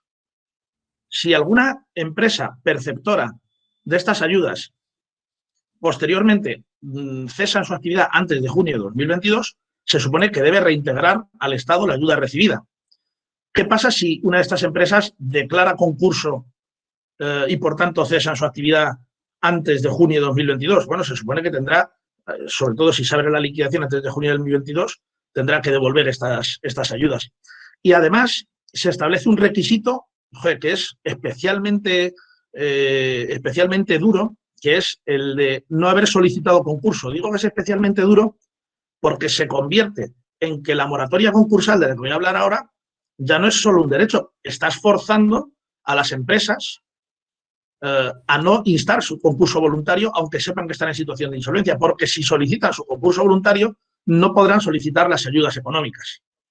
Además, tienen que estar al corriente de pagos públicos, no haber sido condenados por delitos económicos y se exige que no vayan a repartir dividendos en los 2 ejercicios ni se suban sueldos de los altos cargos. Pues bien, todos esos requisitos los pedimos para las empresas que quieran optar a ayudas públicas. Y, sin embargo, no se pide ningún requisito para que se aplique la moratoria concursal. ¿En qué consiste la tercera patada hacia adelante de moratoria concursal después del Real Decreto Ley 16/2020, la Ley 3/2020 y ahora este Real Decreto Ley 5/2021? Bueno, pues que no existe un deber de declararse en concurso voluntario, tanto si se ha pedido preconcurso como si no se ha pedido preconcurso. Durante este plazo los jueces no admitirán demandas de concurso necesario. Y aunque la moratoria es hasta 31 de diciembre de 2021, el propio artículo, creo que es el artículo 5, establece que los 2 meses que teníamos de obligación para declararnos en concurso y de que somos conscientes de nuestra insolvencia, empezarán a computar desde esa fecha. Realmente, por tanto, el 31 de diciembre podríamos empezar a contar esos 2 meses. Estaríamos hablando de enero y febrero, ya del 22. Y en ese momento, si nadie nos ha instado el necesario, todavía podremos pedir un preconcurso antiguo 5 bis, que nos daría 3 meses más 1, ¿no? Ya estaríamos hablando de marzo, abril, mayo, junio. Estaba hablando de irnos al verano del 22. Bueno, como consecuencia de esta moratoria, estas empresas van a estar durante todo este periodo, bueno, van a estar en el mercado, van a ser empresas con las que si no sabemos su situación, podemos encontrarnos con que vamos a trabajar a crédito con ellas, ¿no? Como digo, pues esta moratoria, si se considera excesiva, sobre todo cuando se conceda a empresas que no van a ser solventes, empresas que ya saben seguro que van a declarar concurso. La única diferencia es que no tienen por qué hacerlo ahora. Entonces, no es lo mismo las empresas que no están declarando concurso porque entre las ayudas y que vuelva la actividad consideran que van a volver a ser rentables y, por tanto, van a eludir el concurso. No es lo mismo intentar eludir el concurso que simplemente retrasar el concurso, que es lo que están haciendo muchas empresas que saben positivamente que van a terminar el concurso y que simplemente, bueno, pues están dejándolo para un momento posterior, agravando no solo su situación, sino la situación de muchas de ellas. Lo que antes he explicado de la exposición de motivos. Estas medidas no solamente tienen el destinatario finalista del perceptor de las ayudas, no, se intenta ayudar a todo el tejido empresarial. Pues nos encontramos con que la moratoria indiscriminada puede no ayudar al tejido empresarial. Solo la moratoria selectiva, la moratoria de aquellas empresas que están circunstancialmente insolventes, pero no estructuralmente insolventes, ayuda al tejido empresarial. Se supone que como no existe esta obligación de declararse en concurso voluntario, el concurso no será culpable por el motivo de no haber declarado el concurso a tiempo. Esto parece que es un poco la consecuencia directa de la moratoria. Pero, ¿qué ocurre con el resto de efectos que tiene declararse en concurso? Por ejemplo, la suspensión de ejecuciones singulares. Esto en ningún sitio pone que la moratoria se extienda a esto. Les voy a contar un supuesto real, que además tengo ahora encima de la mesa. Esto es una ejecución hipotecaria en un juzgado de primera instancia, 2 millones de euros, que ya es un dinerito, y como tantas y tantas veces hemos visto, el deudor apurando hasta el último momento, incluso ya habiéndose celebrado la subasta en el Boletín Oficial del Estado, hace una comunicación preconcursal del antiguo artículo 5 bis y entonces pide la suspensión de ese proceso de subasta. Entre pitos y flautas, entre que el mercantil declara el concurso y una vez declarado se considera que el bien es necesario para la actividad y por tanto se suspende esa ejecución, en la ejecución había concluido la subasta, había rematante, se le había dado al rematante 40 días para depositar el resto del dinero, la diferencia entre el 5% del avalúo y la que fue su postura, que fue la mejor postura del precio del remate, y deposita en el juzgado de primera instancia los 2 millones de euros, ¿vale? El postor, que no tiene nada que ver, que ni es acreedor, ni es deudor, ni nada de nada. Pues bien, cuando finalmente se comunica el plazo del 5 bis, los 4 meses concluyen justo en marzo de 2021. Y ahora el deudor dice, bueno, que como no tiene obligación de declararse en concurso, que se extienda hasta el final de la moratoria, hasta el 31 de diciembre, la suspensión de la ejecución. Bueno, esto no lo pone en ningún sitio, además. Parece de sentido común que a ese postor, que ni es acreedor, ni es deudor, ni en el concurso, ni en el proceso de ejecución, que es simplemente una persona que ha visto una oportunidad de inversión, no vamos a tenerle 2 millones de euros retenidos desde que los puso el año pasado, pues no solo durante todo 2021, sino como hemos estado viendo a lo mejor hasta junio del 22, ¿no? Entonces, yo considero que el único efecto de la moratoria es el que se prevé en el Real Decreto Ley. Es decir, no hay obligación de declarar concurso. Bien, si no declaras concurso, tu concurso no por eso será culpable. Bien, las ejecuciones singulares solamente han estado suspendidas si has estado en preconcurso durante el periodo de preconcurso. No hay una prórroga del periodo de suspensión de ejecuciones singulares, ¿vale? Con lo cual, el resto de los efectos de concurso siguen adelante. Y es muy importante que tengamos en cuenta una cosa. Aquí no hay una prohibición de instar mi propio concurso voluntario. Lo que hay es una moratoria para que yo no tenga la obligación. Es decir, no me será exigible durante todo este tiempo haber instado mi concurso voluntario, aunque conozca mi situación de insolvencia. ¿Puede además tener efectos societarios? Bueno, cuando habla el artículo 332, creo recordar, de la responsabilidad de los administradores en la ley de sociedades de capital, pues es posible que, con independencia de la situación concursal, vale, no tengo obligación de declararme concurso, pero si con mi actuación como administrador he agravado la situación de insolvencia, es posible que yo tenga una responsabilidad que pueda ejercerse tanto mediante la acción social, si estoy dañando a mi propia sociedad, como incluso a través de la acción individual. La propia acción individual de responsabilidad de administradores podría ejercerse, porque no existe una moratoria en la ley de sociedades de capital, ¿vale? Además, aunque esto ya sería un caso un poco de laboratorio, podríamos encontrarnos con que no cuadre la moratoria concursal con la moratoria que también se puso, pero solo para las cuentas de 2020, en el artículo 13 de la Ley 3/2020. Es decir, todos sabemos que entre las causas de disolución societaria del artículo 363 de la Ley de Sociedades de Capital está que veamos reducido nuestro patrimonio neto por debajo del 50% del capital social. Bueno, pues bien, a estos efectos no se tendrá en cuenta el resultado del ejercicio 2020, pero el ejercicio del resultado 2021 sí, ¿vale?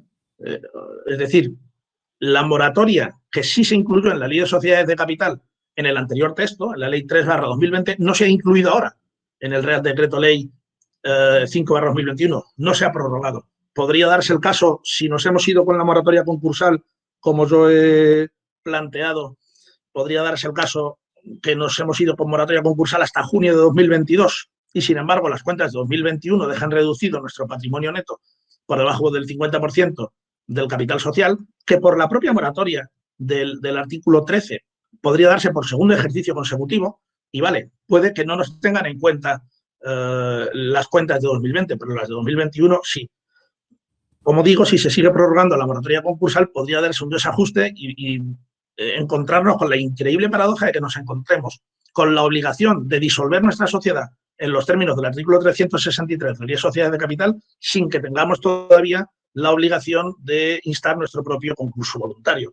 Cuando, hombre, joder, ¿qué más concurso, qué situación más clara de concurso que tener que disolver nuestra propia sociedad por falta de patrimonio neto, ¿no? Bueno, respecto de la posibilidad de nuevos acuerdos con los acreedores, lo voy a pasar porque nos estamos comiendo el tiempo de preguntas del público y además lo ha explicado Guillermo infinitamente mejor de lo que yo podría hacerlo, así que lo paso y sigo con las dos cosillas que quedan como novedades de este Real Decreto. Una es meramente un avance en la patada hacia adelante en lo que es la tramitación preferente, que ya estaba puesto hasta marzo de 2021 y ahora pasa hasta diciembre de 2021.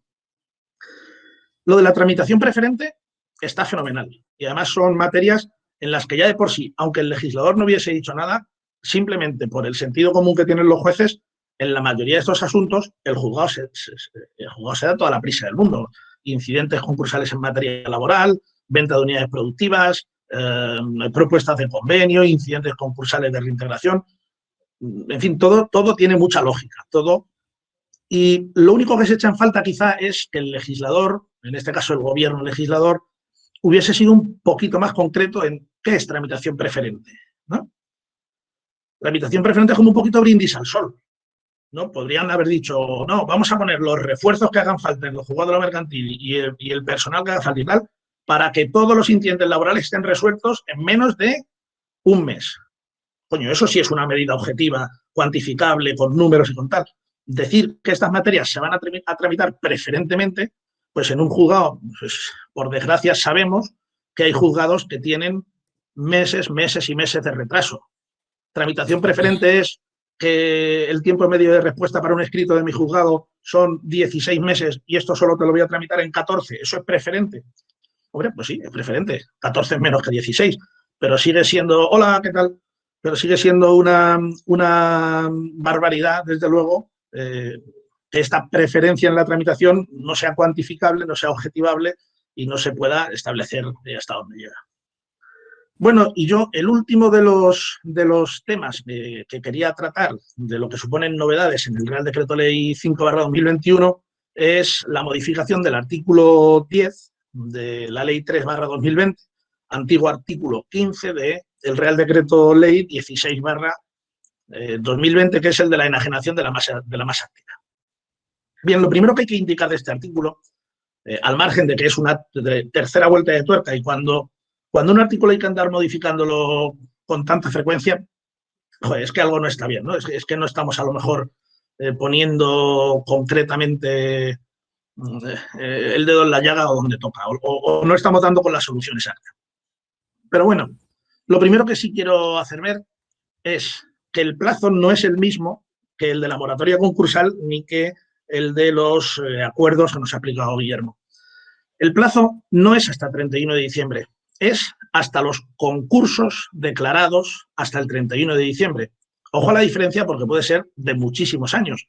He estado viendo entre el público a muchísimos de amigos y compañeros que se dedican al derecho mercantil y que me consta, por mi trabajo me consta, que están ahora cerrando concursos, no los de 2019 ni los de 2020.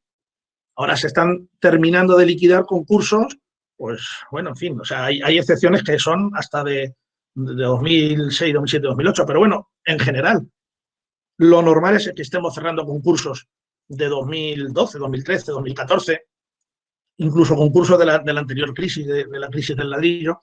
Pues bien, hay que tener en cuenta que la nueva redacción del artículo 10 no es cómo vamos a vender los bienes hasta 31 de diciembre, sino cómo vamos a vender los bienes de los concursos que se declaren hasta 31 de diciembre. Un concurso que se declare el 30 de diciembre de 2021 puede perfectamente estar terminando de liquidar bienes en 2030. Si nos estuviese escuchando alguien que no se dedica al derecho concursal, diría que señor tan exagerado, qué barbaridad está diciendo, pero es que veo a las personas que están aquí que saben de sobra que esto que estoy diciendo es verdad. Entonces, llegará un momento que no tengo tan claro que esto sea un artículo de aplicación transitoria con motivo del COVID, sino que esto se va a convertir en la forma normal de venta y de enajenación de los bienes. En muchos juzgados, gracias a Dios, no porque la ley lo diga, sino por la proactividad de muchos jueces y por su prurito profesional, pues se están dictando una especie de normas generales de liquidación, una cosa así, y entonces vamos a saber a qué atenernos. Es decir, los planes que hagamos a partir de ahora, yo creo que ya la inmensa mayoría van a contemplar que las subastas sean extrajudiciales y no va a haber mucho problema.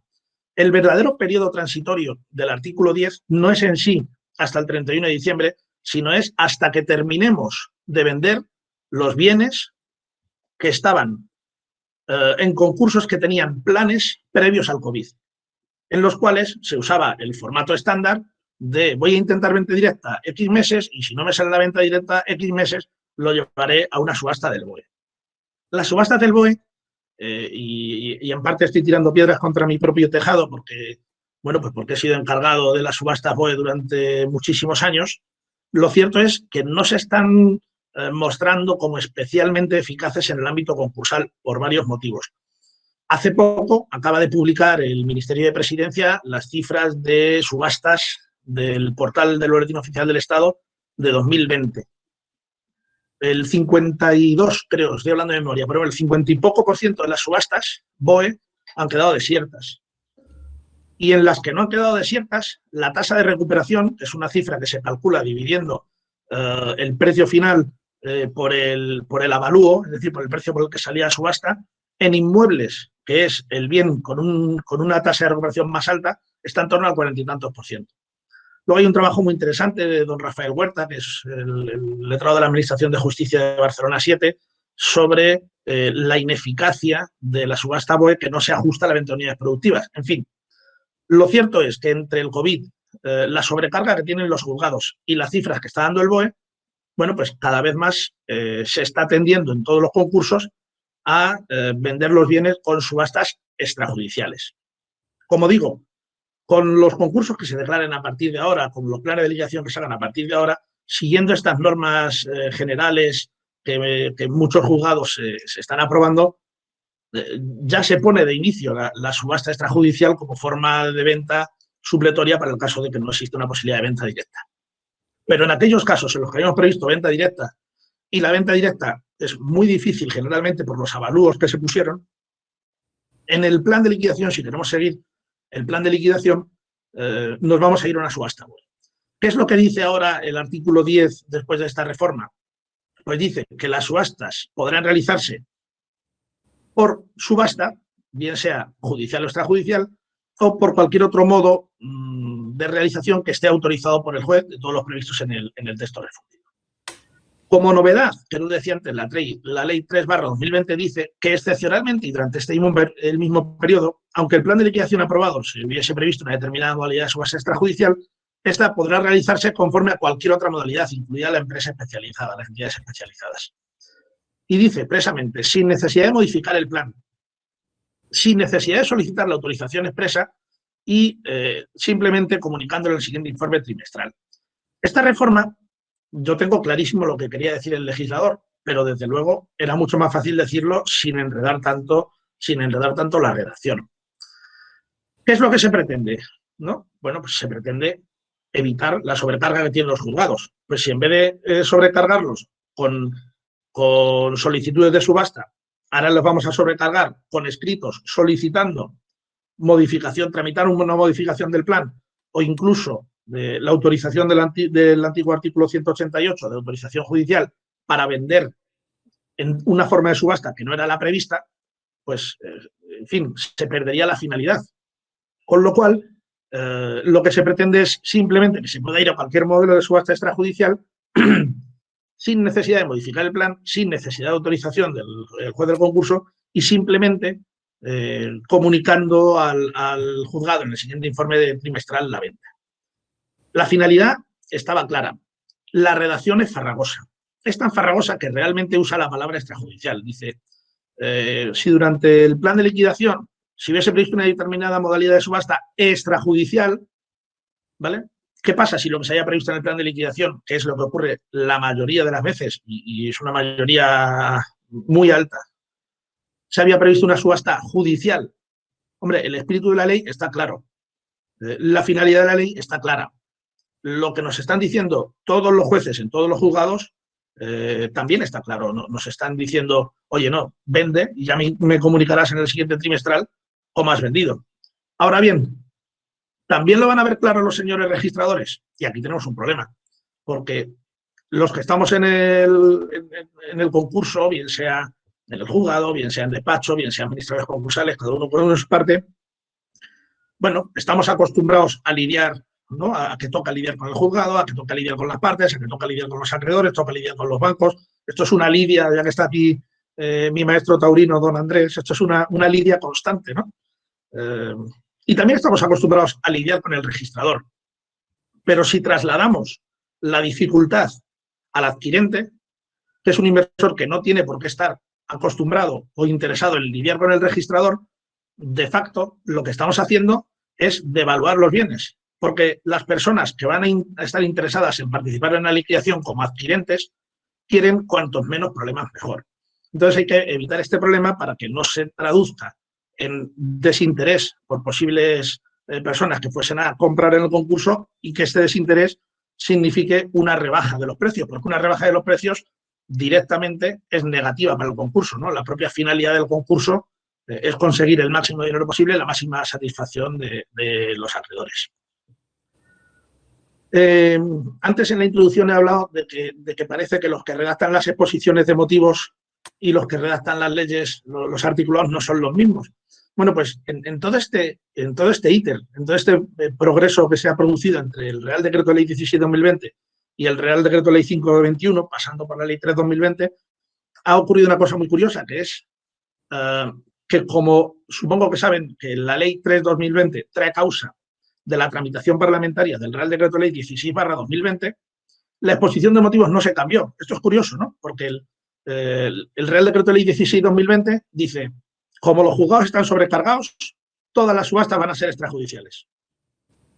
La Ley 3/2020 dice en la exposición de motivos lo mismo, es decir, como los juzgados están sobrecargados, y ahora dice las subastas van a ser judiciales o extrajudiciales. Entonces, bueno, pues se ve que los motivos eran los mismos, las consecuencias no las mismas.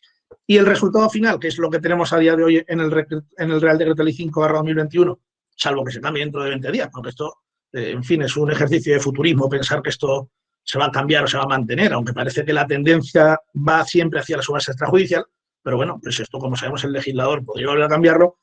El verdadero cambio del Real Decreto de Ley 5/2021 no es que la subasta pueda seguir siendo judicial o extrajudicial, que es lo que debe ser, porque al final, pues lo que se apruebe en el plan de liquidación, lo que autoriza el juez, que para eso está, es que ahora no se exige ni cambiar el plan de liquidación, ni una autorización judicial para cambiar la forma de la subasta y hacer la subasta extrajudicial, simplemente comunicándolo en el siguiente informe trimestral, que es lo que dice, aunque es cierto que usa la ley el término excepcionalmente.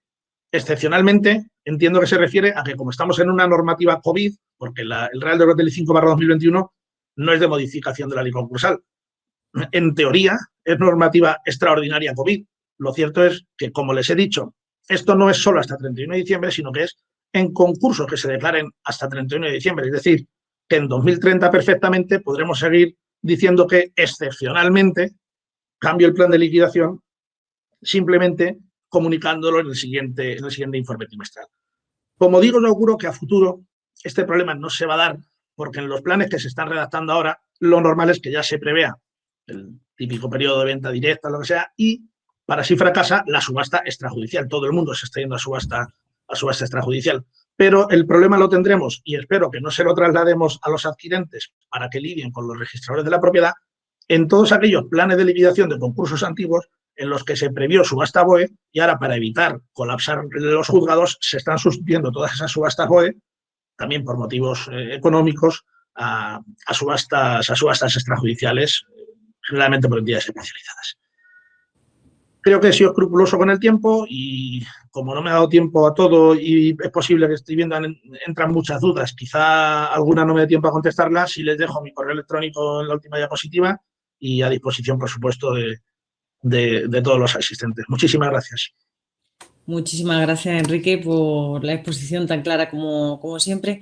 Hay varias preguntas, como bien decías, pero si os parece, por no extendernos demasiado, algunas, las que no sean resueltas, intentaremos resolverlas directamente por correo electrónico, ¿vale? Y así no ocupamos demasiado tiempo.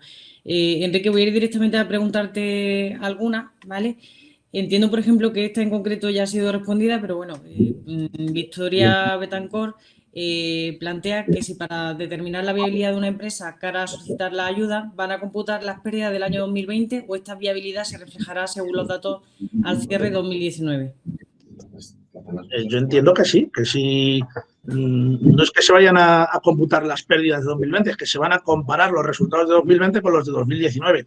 Es precisamente la diferencia entre los resultados del 20 respecto de los del 19 lo que puede dar lugar a la percepción de las ayudas o no. En lo que sí cambia los resultados del ejercicio 2020 es en que no se tendrán en cuenta a efectos de entrar en causa de disolución del 363 de la Ley de Sociedades de Capital.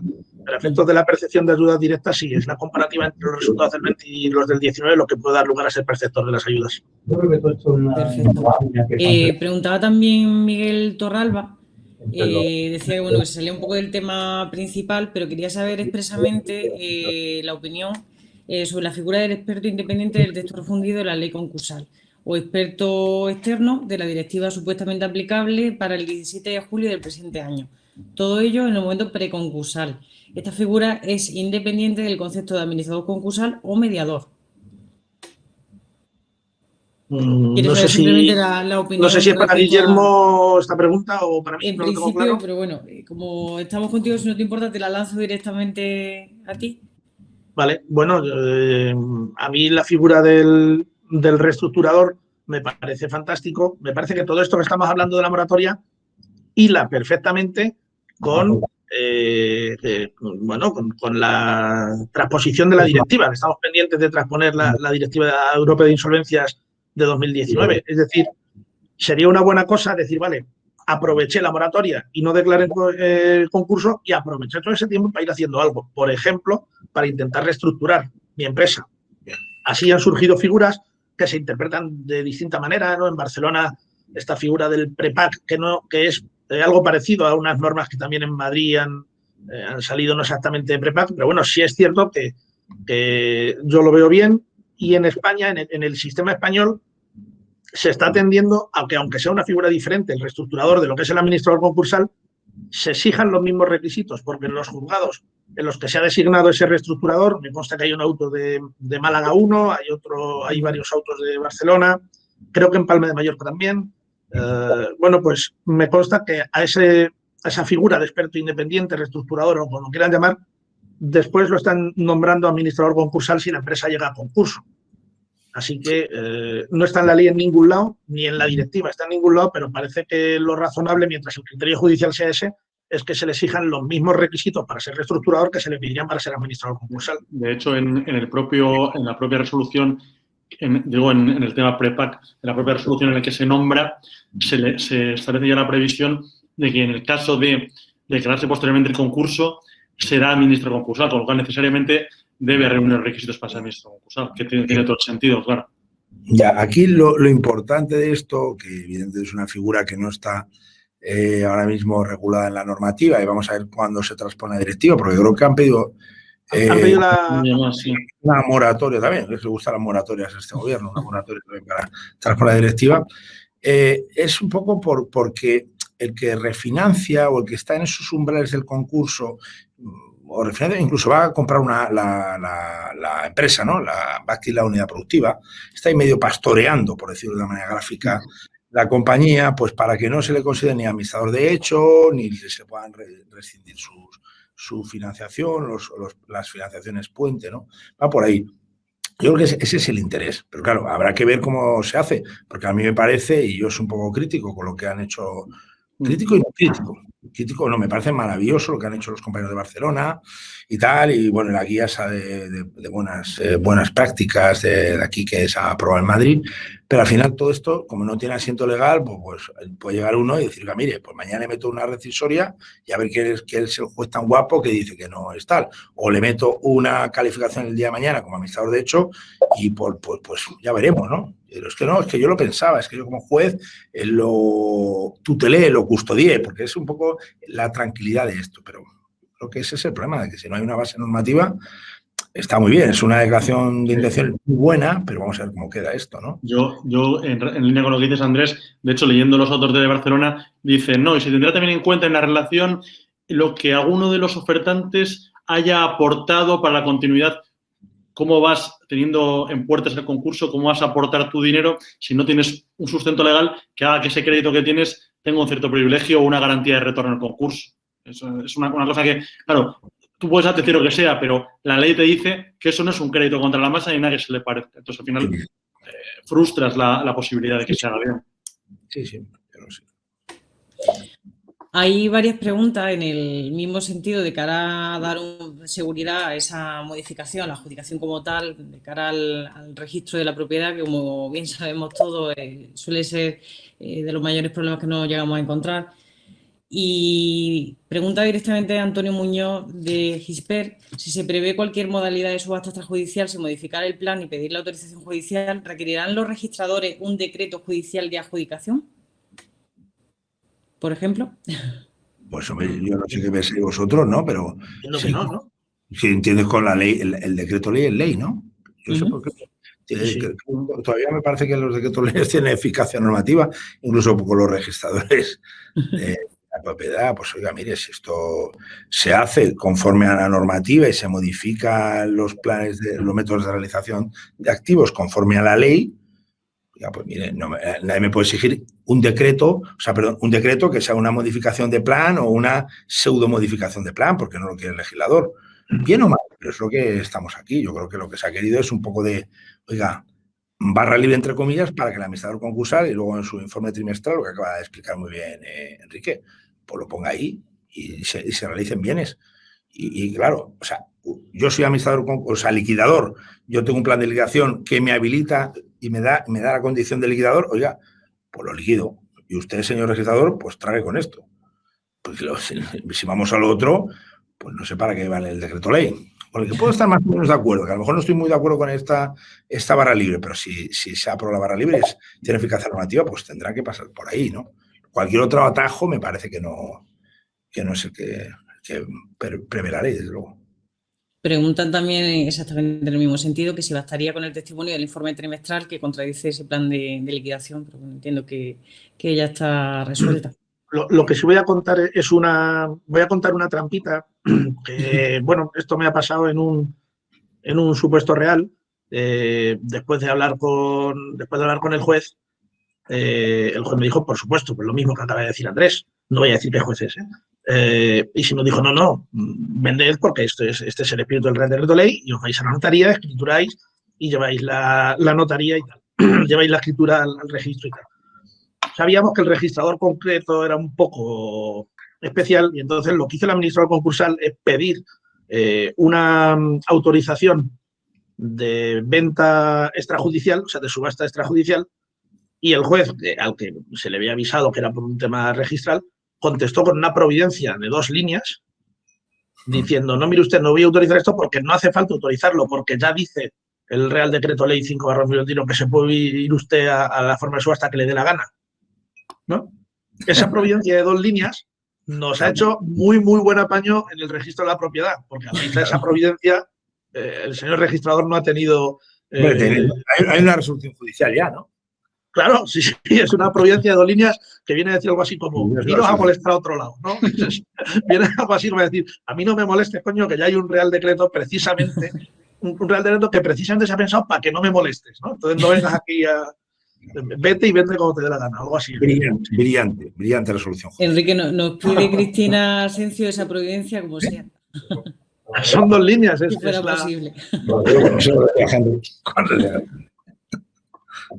Pues tenemos varias preguntas más, pero no sé si queréis que luego se contesten por escrito, lo digo por no extendernos más, lo que me digáis. Yo creo que en principio para lo que nos queda podemos hacerlo por escrito y podemos dar por finalizado si os parece bien la webinar. ¿Os parece bien? Muy bien. Y porque pronunciarme sobre las ayudas a la empresa Plus Ultra no sabía si preguntar. me va a exigir aquí mojarme en periodo de pre-campaña. Joder, yo no debo. No, el 4 de mayo nos jugamos mucho en la hostelería. Bueno, yo particularmente pienso, o sea, no pienso decir a quién voy a votar, pero sí pienso ayudar mucho a la hostelería de aquí al 4 de mayo, cosa que siempre hago, por otra parte. hay que ayudar a la hostelería. Que la mejor ayuda que se le puede dar a la hostelería no es la subvención, es dejarles trabajar, que es lo que ellos quieren. Eso por también Eso hay que decirlo. te garantizo que es lo que yo he pulsado. Bueno, pues muchísimas gracias. Damos por finalizada la webinar. Vamos a poner, que yo creo que deberíamos poner antes. Yo creo que Andrés ya está haciendo uso de la hostelería o va a hacerlo.